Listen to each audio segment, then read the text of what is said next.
Let me give y'all a little bit of backstory. Bones, he from Baltimore. You can already hear the way he talk. Calm, but direct. They talk different down there in the city. He ain't loud. He ain't trying to impress nobody. But when he talk, you gonna listen. He been through Baltimore jail before he even came upstate. So he already know how that place really worked in there. He told me straight up, bro, Baltimore jail ain't like other jails. Sometimes it's even dangerous than some prisons out there. He said that place had its own rules, its own politics.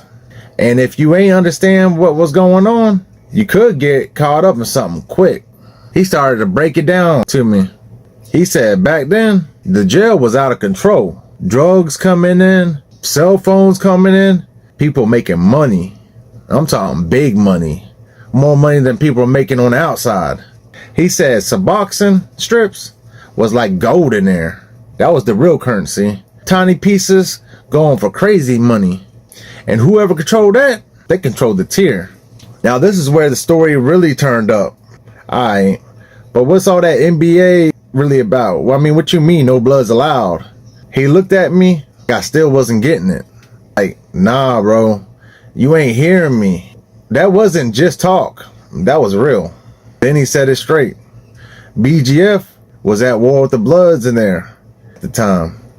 And when he said that, that's when everything clicked. He told me it started over money, like everything else do in jail.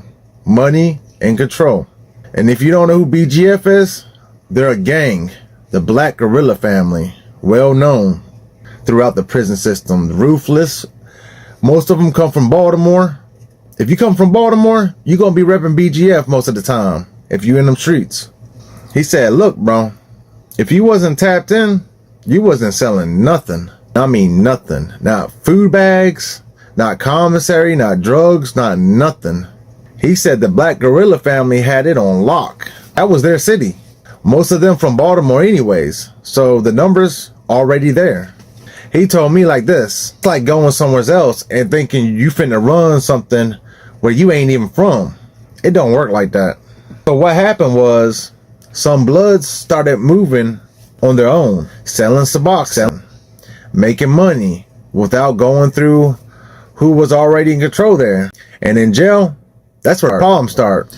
And at this time, the BGF, they were in total control of this jail. Their leader ran the whole jail. He even had some female CEOs selling themselves like he was a pimp. And this is all facts. It's all over the internet. As soon as that happened, word spread fast because in jail, nothing stayed quiet. He said as soon as they found out, it was a wrap. That's when NBA started getting enforced. Not just talk about, enforced. I asked him straight, so what happened if a blood came on the tier then? He looked at me dead serious. He said, they not staying.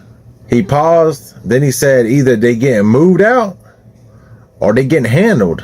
Hands put on them. And he ain't had to say more than that. You already knew what he meant. He said dudes would come on the tier, and before they even got comfortable, people are already watching BGF. It's their jail. In jail, they ask you quick, where you from? Who you know? What you claim? And if your answers ain't lining up right, now all the odds on you. You probably ain't staying. He told me that pressure wasn't loud either. That's what made it worse. It was quiet. Calculated. He said that's when you knew something real was going on, when it gets quiet. He told me about one situation that stuck with him. Dude was trying to sell on the tier, thinking he could move low key. But in jail, ain't nothing low key. The BGF found out. They pressed him, took what he had. Basically, they got him in the corner, they stripped him down, and he was hiding the drugs somewheres where the sun don't shine. And let's just say they put some medical gloves on and went all up in there and got those. And he wasn't trying to give them up.